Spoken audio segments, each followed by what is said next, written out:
Gon' kick it off then. Whoa. Gon' kick it off then. It ain't a game, kick it off then. Whoa. So gon' kick it off then. Huh? What we talking about, it goes deep. Greetings, ladies and gentlemen. You're watching SHE the Network, a very special edition of WTF Too, Women Talk Football 2, where we are diversifying our bonds on this episode in the Wu-Tang Voice, that episode of Dave Chappelle many years ago. But yeah, we're diversifying our bonds today. We are flipping the script and hitting you with a little bit of WTB2, Women Talk Basketball 2, because we also know a little something about that. So yeah, we got that on lock as well. And so here we are transforming a little bit today on this special episode. And today, mixing it up a little bit, I'm going by the name of Michelle Jordan, the Baseline Beauty. And I am accompanied by my talented, amazing, beautiful, smart, green thumb having co-host. So introduce yourself to the people. You know what? She's sticking, look, she's going with the Baseline Beauty. You know what? And I'm going with the Basketball Babe. Hey, you know, and that's where we at. That's what we at. That's what we at. You know what I'm saying? That's what we at. That's awesome.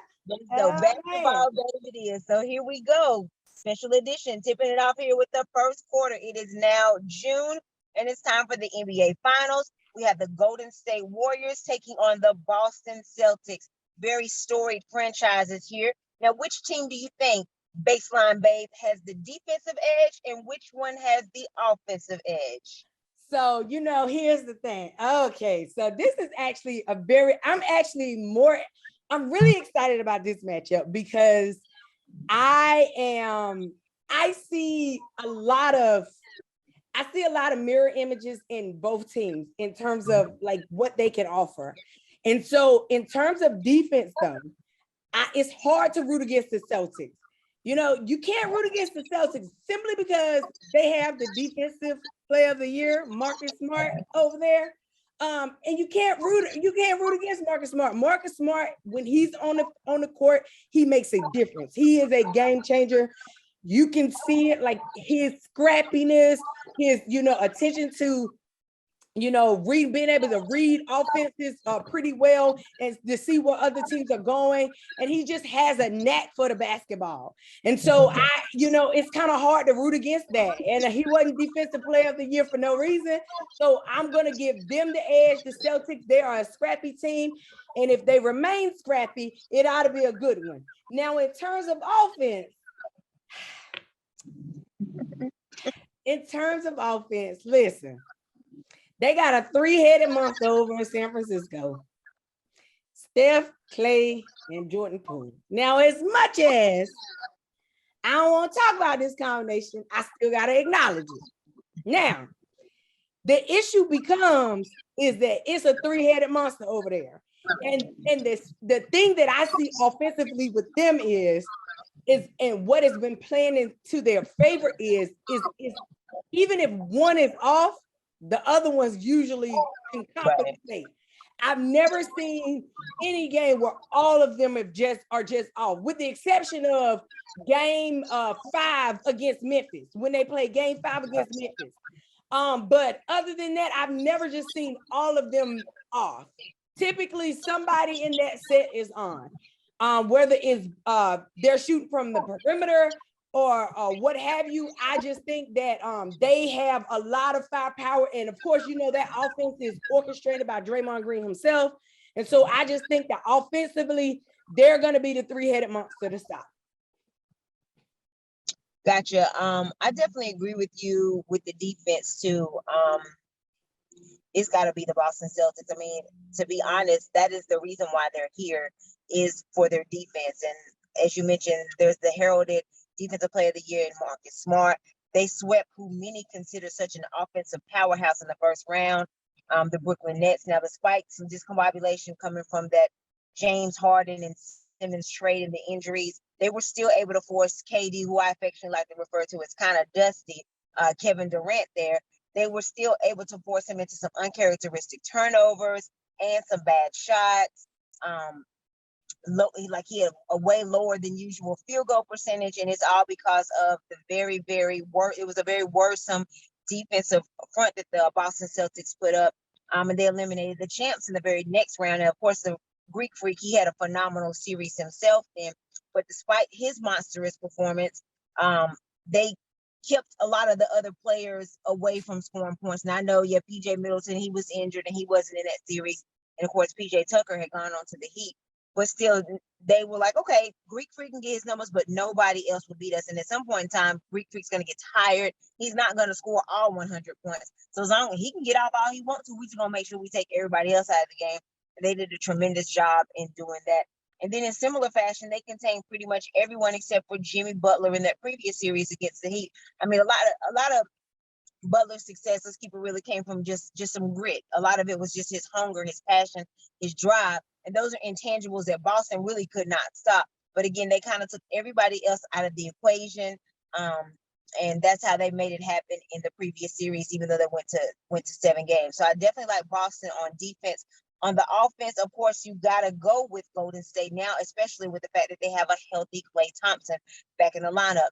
Now, I actually think that the injuries to Klay Thompson played a bigger part into Golden State's demise over the few years, as opposed to them not having KD. I don't think KD was as big of a factor as not having Klay Thompson. And then, every once in a while, Draymond can kind of get off secretly on the low on some of the perimeter shooting. Like, you just never know when you're going to get that element from Draymond to it. In any of these 4 to 7 games, Draymond could actually spark some offensive energy, even though he's the heart and soul of that team and he does a lot of things well on defense. But you cannot count out Draymond to provide some offensive effort as well. And as you alluded to, of course, Jordan Poole, he makes some noise too. And definitely Steph Curry, the guy is just phenomenal. He does not miss. And I know that Marcus Smart is bigger than Steph and, he's more physical than Steph. But Steph is very dangerous coming off a lot of those screens. I mean, the way he finesses defenders and he traps and he baits them, he could honestly get Marcus Smart in some foul trouble very often and very early. So Marcus Smart has got to be very careful with going and playing defense against a very tricky, very sneaky Steph Curry. But yeah, I like the Celtics defense better. I like the Warriors offense better, and looking forward to both of those sides of the ball clashing in this finals. Now, fast breaking our way over to the second quarter, the coaching factor. Obviously, Steve Kerr's resume with him playing alongside Michael Jordan, all the rings that he got with the Bulls, and then turn around and going to play for the Spurs, the rings he got there with Coach Popovich, and then, of course, the rings he got under the Warriors dynasty as the head coach. Now, a lot of people still kind of discount the NBA version of Bill Belichick, Kerr, that is, when it comes to rings, saying that him winning as a head coach, that started with him being Mark Jackson's team. Still any validity to that, basketball babe, or are we going a little bit more leaning to look at what Boston's coach done in his first year, Neil Long's boo with this. So how can he counterattack from the experience from Kerr and his knack for coaching in the NBA finals? All right, so here's what I'm gonna say.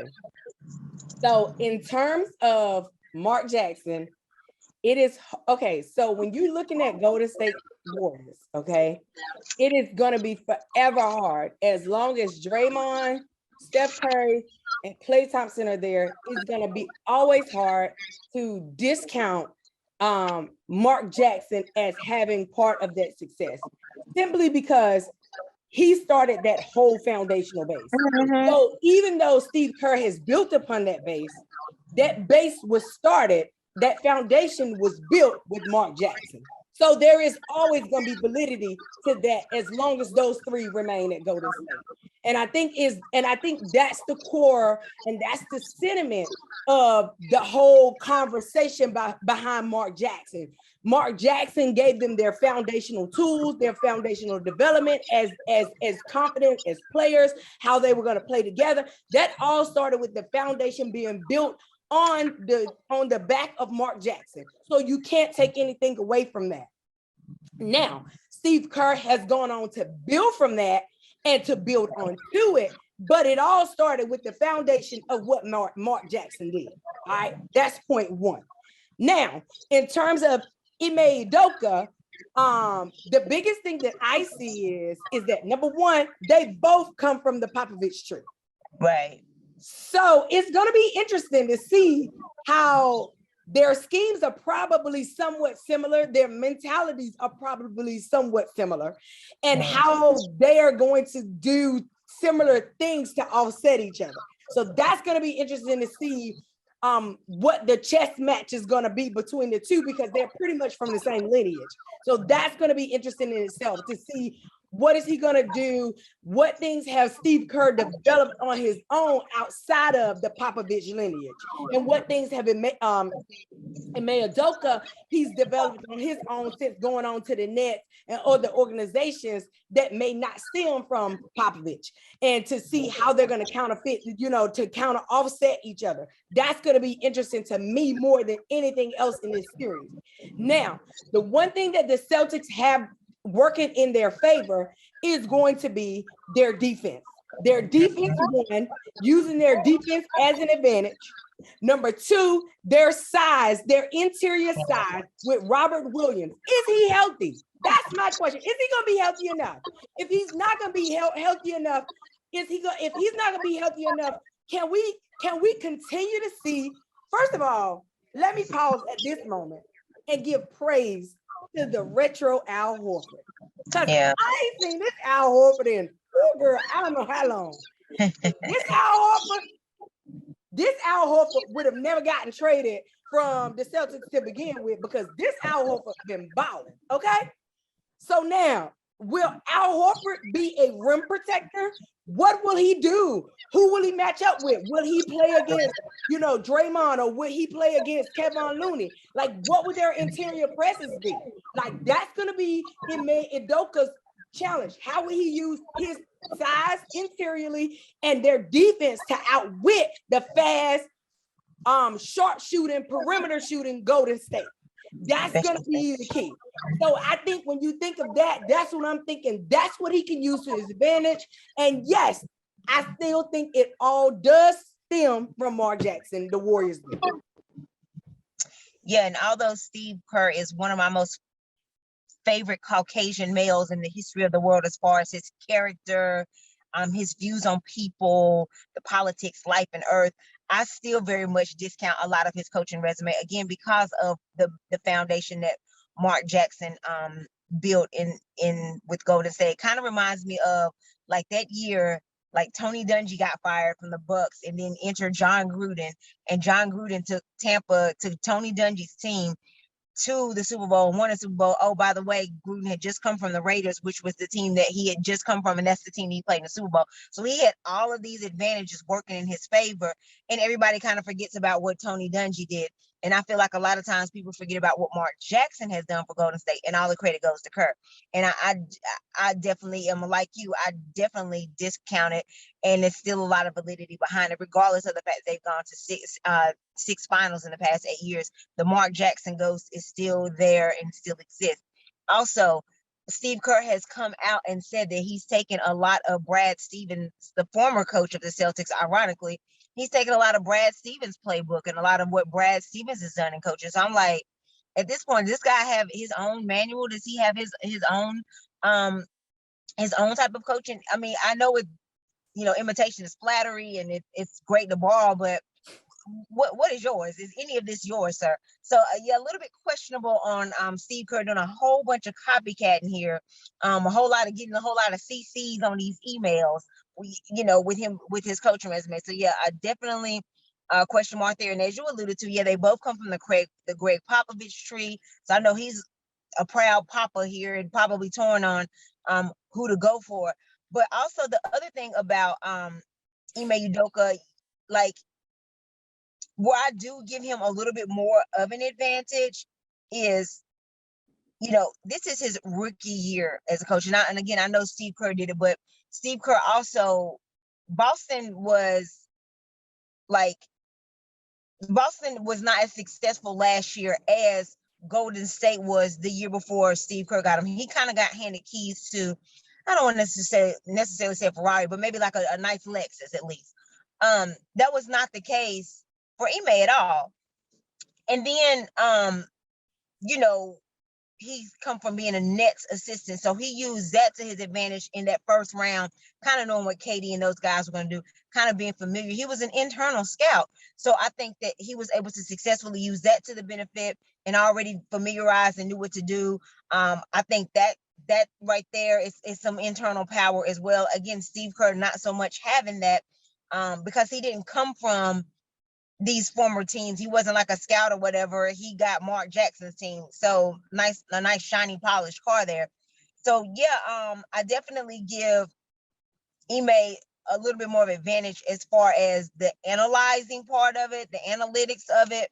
I'm looking at him with that advantage. But overall, I do still say Kerr has the advantage with coaching, but again, it's more because of all the experience he's had, how deep these deep postseason runs, all these trips to the finals. He's still got the core, the Draymonds, the Stephs. He's still got Klay Thompson, a healthy Klay Thompson at that.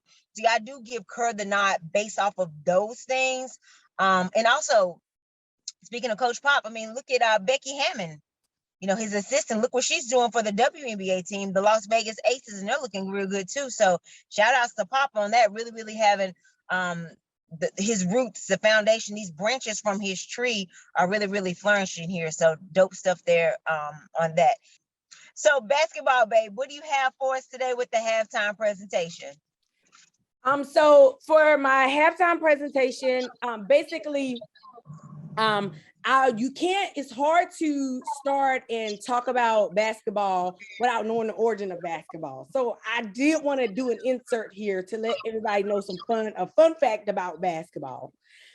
Basketball really was started, number one, in Massachusetts, Springfield, Massachusetts, in 1891 by a guy named James Naismith.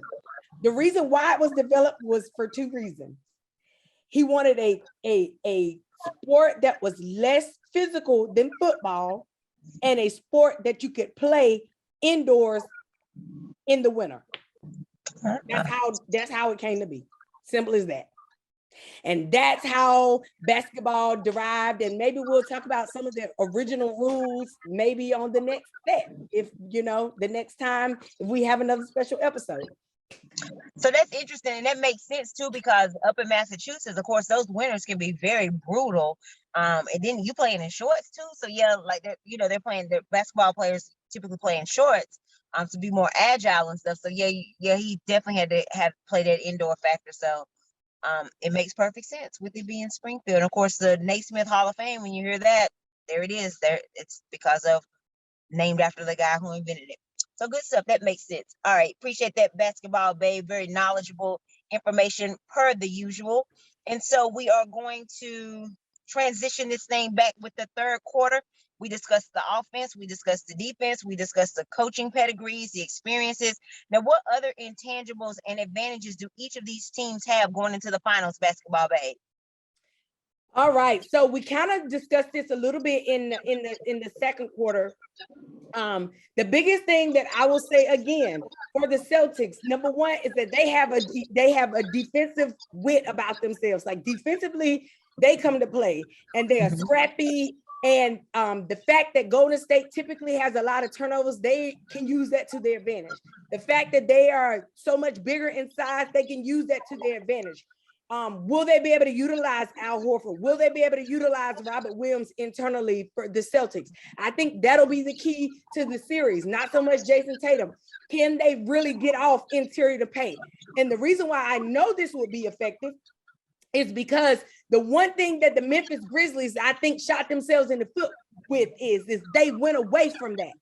The games that the Memphis Grizzlies won in the series against the Warriors, they won the points in the paint, the presence in the paint, like they have been doing all series. But somewhere along the line, they went away from that.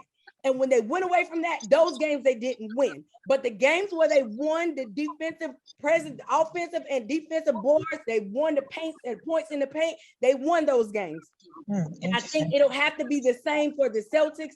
They are so much bigger in terms of size. They can outwit them. They can kill the boards because they're so much bigger. If they can do that, I think that'll be the key to changing it and making it a real series. Interesting. I didn't think about that. And then that was also, even when those games was, now that you bring that up, even when those games was without Ja Morant that they won.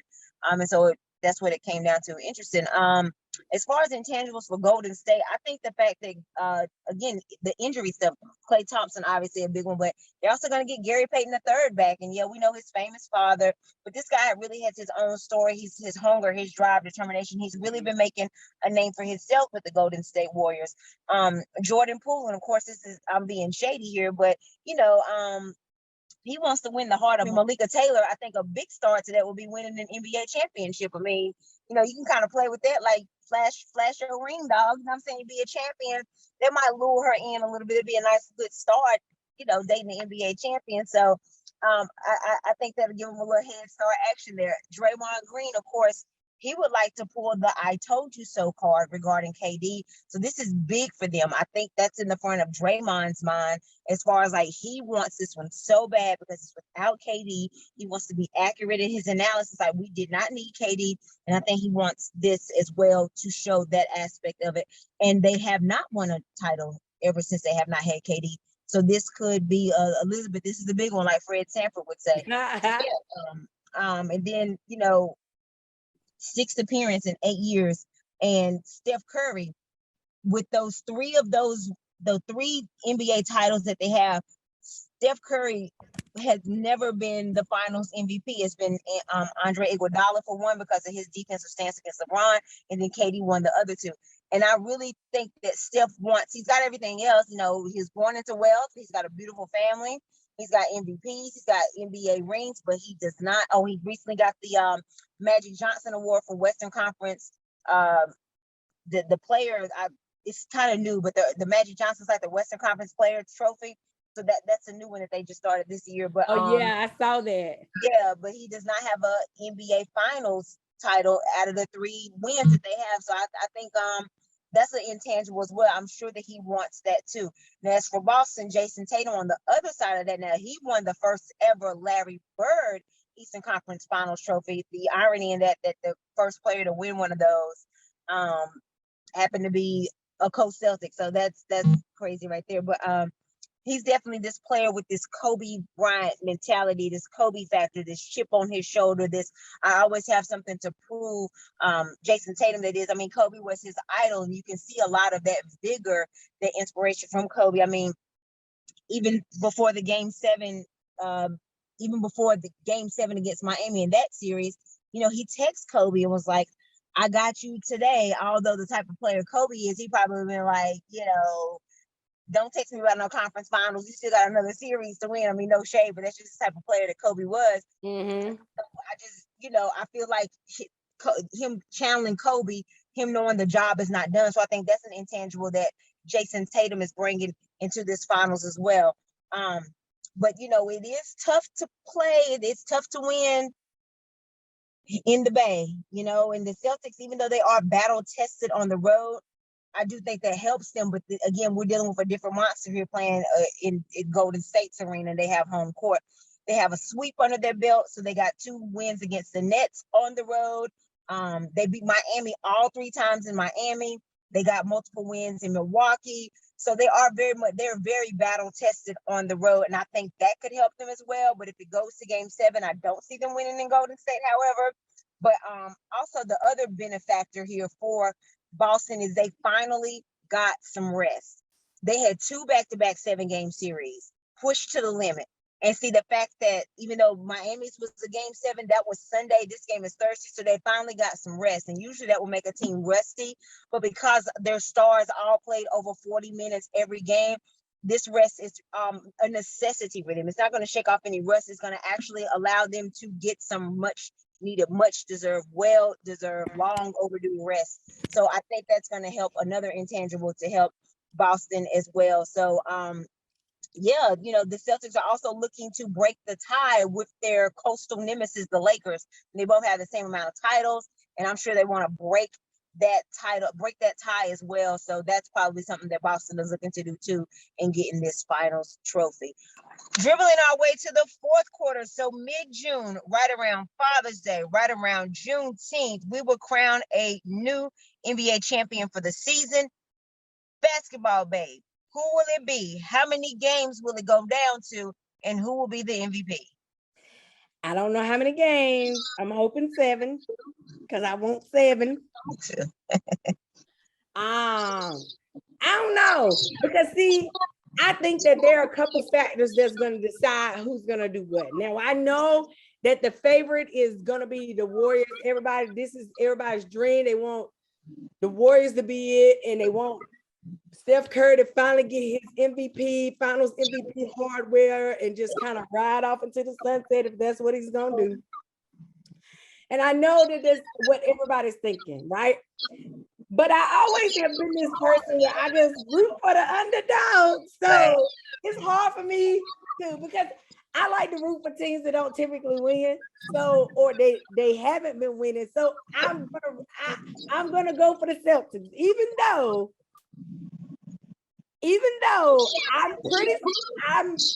it's gonna depend on, like, the problem for me is that even though the Celtics are really good defense, I don't see their third shooter to offset the tandem with Clay, Poole, and Steph. So I know that most days, I don't see their third shooter, and then I don't see the consistency of their shooters as well.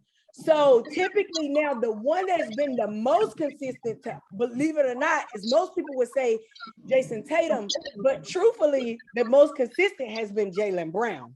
And so that's gonna be interesting. But I do know that if they can create if they can create a presence and get a big scoring game and take advantage of the interior and score internally and maybe get Robert Williams or Al Horford to have some big games, I could potentially see them doing some damage.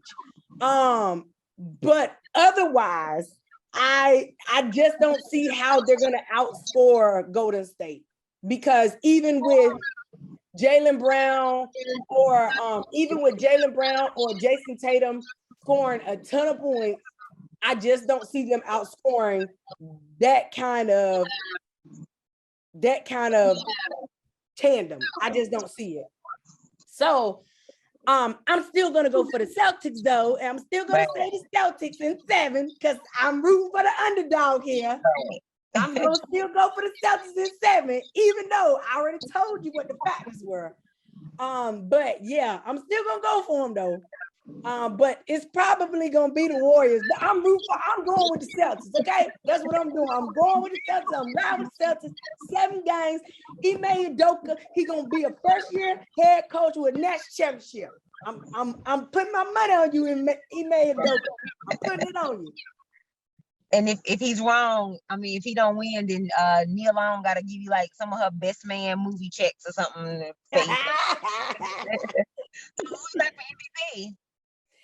So that's gonna be so seriously though, if the Warriors win, I think it'll be Steph. If the Celtics win, I think it'll be Tatum. Also the same 2 that won the Larry Bird probably Johnson Trophy. Probably. Unless now listen, I don't know why I feel this way. I just feel in my heart though, Al Horford is gonna surprise us in these games. I feel that because his trajectory been like this, but he hasn't had that, where he's been like a dog. And the thing is, if Al Horford held his own against Giannis, he held his own in the next series. Like, Al Horford has been there, okay? So I'm telling y'all, do not be surprised if y'all see the vintage Al Horford, because I think Al Horford is hungry, because you got to remember, this is the first time Al Horford is playing for this. And he realizes he's 35, so he ain't getting this chance no more. Right. So I won't be surprised if if they win, Al Horford somehow ends up getting it MVP because he just plays outside of his mind. Right. I wouldn't be surprised. That's something to look forward to, because you're right. He really hasn't super duper turned it all the way on. We know, like, what's his 15 years from him? He played high minutes. So his his conditioning and his endurance seems to be intact. So yeah, maybe he will just be able to explode because this is it. There's no more series after this. The first one to 4 wins. So it'd be nice to see. And it is a tough one to choose on this one. I wouldn't be mad if either one. I wouldn't be disappointed if either one. I think that this series will surprise a lot of people. I do think it should and could easily go to 6 or 7 games, but it's so hard to play, excuse me, at Golden State's arena, but it's imperative. Boston has to get one of these first 2 games. They just have to, because I actually trust Golden State to win one in the Garden more than I trust Boston to win in Golden State, even though they have a very impressive road record throughout this entire playoffs. It's just something about out there at Golden State. So I don't know. They don't lose me. I know they lost the game 7 against Cleveland. But they're few and far in between, especially with games of this level, with what's at stake. So Boston has to sneak one. Otherwise they might be done in 6. But yeah, like, I know the safe and sexy pick is definitely Steph Curry to win it. That would be great because he has not won one. And then he already just won the Magic Johnson one. Like, would they really rob him this year? But Clay could also go off too because Clay's been injured. So I'm sure Clay want a piece of that pie too. Shoot, because just like Steph got denied 3, so did Clay. So, he might go off and explode as well. But I don't know. This is a tough one. I think, see, last year when Golden State lost that play-in game, I think they lost it to the Lakers, so they didn't really get into they lost to Memphis. I'm pretty sure it was Memphis. Yeah, it was Memphis. You're right. You're right. It's Memphis. And Steph sat up there at that podium and he said, and even though Steph's a small guy and he really don't come off tough, he kind of like, comes off with the pretty boy mentality. Steph had this passion and this fire, and he said, y'all don't want to see us in the playoffs next year. Trust me. Believe me when I'm saying you don't want to see us in the playoffs next year. And so far that stood true. So I don't know if he's got that chip on his shoulder. That might be a fire, a drive for him, but I don't know. I just do not see Steph letting up. I feel like Steph is going to be on a relentless pursuit. He wants to win one without KD as well. He wants his finals MVP. He wants to have 4 with LeBron, the boys from Akron. I don't know. I think Steph is just really, really feeling it right now. So I would go with Golden State because of those factors. Again, wouldn't be surprised if Boston did it. I want Boston to win it too. I want Ime to get him one. Neil, he already got a trophy with Nia Long. Go ahead and get you another trophy, a solid, like, that's not a human trophy. Go ahead and add that to the case too. But the thing about it is, I remember how ungrateful Boston was at the beginning. Boston fans were at the beginning of the season. They were calling for his head. He had just got there because the wins weren't coming fast enough. They weren't coming as often enough. And they did not give that man the love and appreciation that he deserved. So I kind of don't want Boston fans to win because they're ungrateful. And all the storied racial history with Boston, I don't want that city to get it, but they could break the tie of LA. It's a lot of other little subplots to it. I do want it for the coach. I want it for Tatum, even though he went to Duke. I love Tatum. I think he's a special talent. I want it for Horford. So I'm really, you really want it for little Deuce, Jason Tatum's little cute son. Yeah, he's so cute. Yeah, son out there helping and getting the players hype and stuff. And this is a tough series to pick. I mean, like, I don't know. It's tough. I won't be mad either way, and I won't be surprised or disappointed either way. But I'm like you. I hope we do get to 7 as well. Game 7s are absolutely awesome. So I would definitely love it to get to 7 as well. All right. So for our overtime segment, again on this special unorthodox episode, we're going to slide our way to the hockey rink as well. In addition to the NBA playoffs going on in there, and they're in the finals, the Stanley Cup playoffs are going on in the National Hockey League, and they're down to their Frozen Four. The New York Rangers are going against the defending champions, the Tampa Bay Lightning. And then on the other bracket, we have the Edmonton Oilers going against the Colorado Avalanche. So, basketball babe, what is your assessment of the remaining 4 teams down in this playoff stretch? Listen, I was in Myrtle Beach when they were playing that game 7 against the Rangers, right? And we had talked about, I was trying to find us tickets so we could go and be in there live. Right. They needed us. And And so, so yeah, y'all, we do it all. Y'all see that, right? We do hockey too, right? Right. And so listen, I was so devastated because all I saw with Carolina Hurricanes was all the injuries starting to pile up. Just it was just crazy. Like it, and I'm just like, oh my God. And as much as I love Jordan Stahl, he just couldn't, he couldn't get over that hump because it was just so much happening. And so here's the thing though. I gotta give credit to the New York Rangers. The first hockey game I ever went to see was the Carolina Hurricanes versus the New York Rangers. Are you serious? Like this year?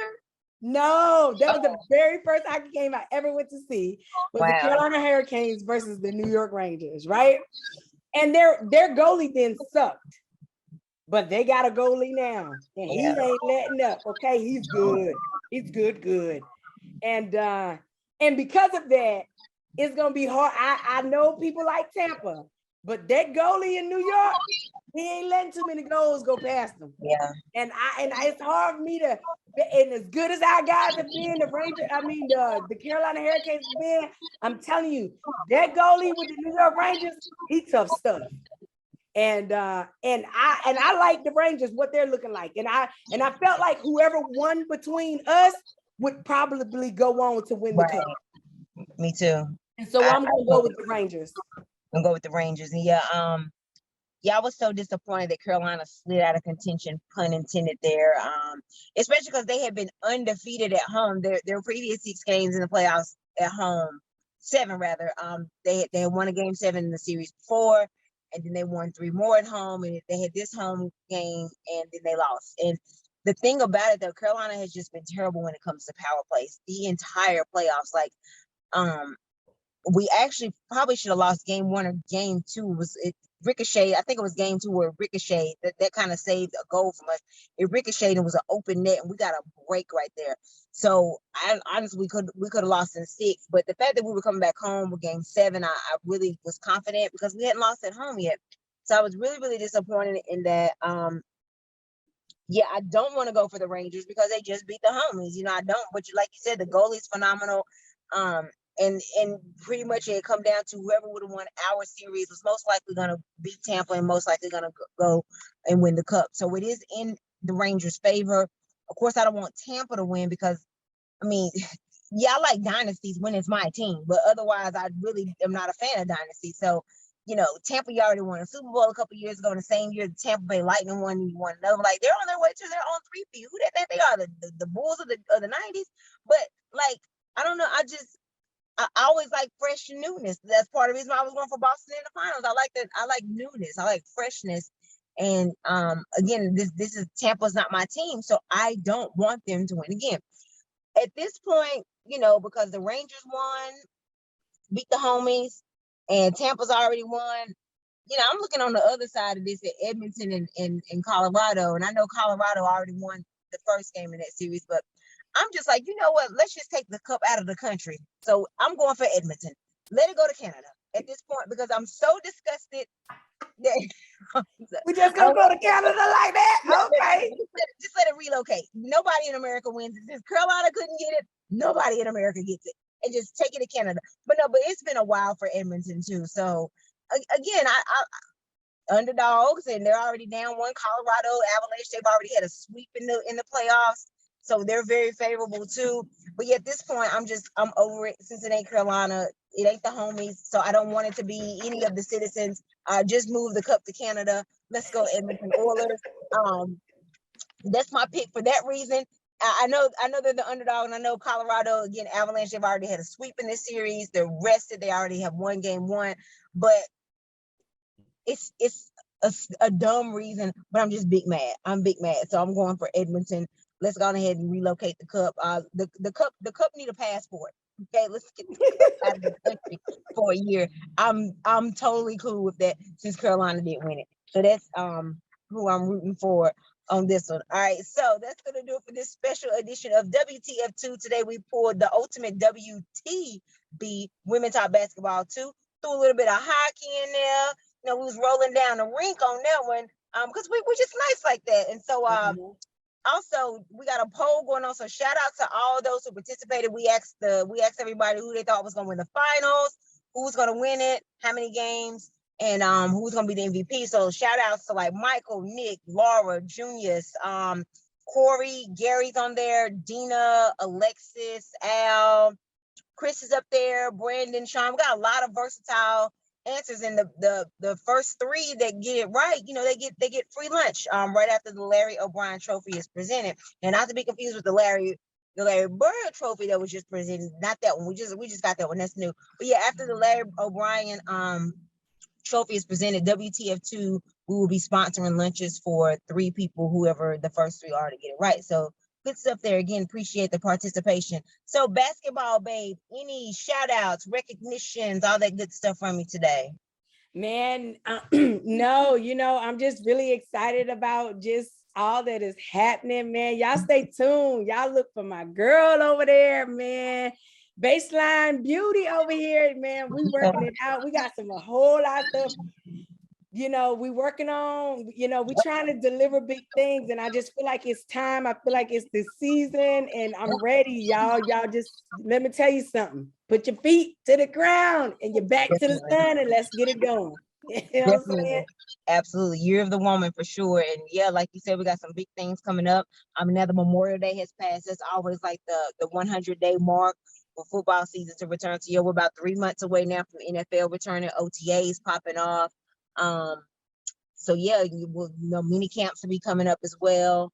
So yeah, good stuff coming up. And in a melancholy way though, it's crazy that we've lost 3 very young football players like in a month time frame, which is ridiculous. It's unfortunate and sad, but yeah, with losing the very young best football players, that is Marion Barber, of course, being the most recent one, 38 years old. He's about to actually turn 39 in about a week or so. So that's very, very eerie as more details are coming out with the details of his sudden death. And just also prayers up for the people in Tulsa that shot up the hospital today. The issues in Buffalo, y'all be safe out in these streets. Like, I don't know what's happening, what's going on with people, but listen, at all costs, listen, get out of there with your life. Don't be fighting with people over something minor, man. Just get out with your life and just let it be what it is, because people are just not where they were mentally a long time ago, and so we're just praying for all these people and just, just hoping for the best, because it's sad. And the children down in Texas, like, it's just, it's disturbing. But very disturbing. Very disturbing. And thankfully, it's been a rough couple of years for sports fans as far as being able to attend sports and really being able to enjoy them like they want to. So some of that's coming back, and I know that sports is therapeutic for a lot of us, ourselves included. So hopefully that can continue to be a service as well, to serve as some type of therapy, some mental stimulation, if you will. The enjoyment of sports. And we have 2 finals about to come up this month with hockey and basketball. Then of course we'll have football to look forward to in a few months as well. So good stuff there. Alrighty then, for the Baseline Beauty Basketball Babe, we are out on this special edition of WTF2. Spent it around for you guys. They gave me WTB2 as an also, because we talked basketball as well and slid into some hockey action too. So good stuff there. Appreciate it. We thank you guys so much for tuning in. Good luck to the participants as well. We'll get you some free lunch coming up, sponsored by us. So yeah, thank you all so much. We'll catch you next time. We out.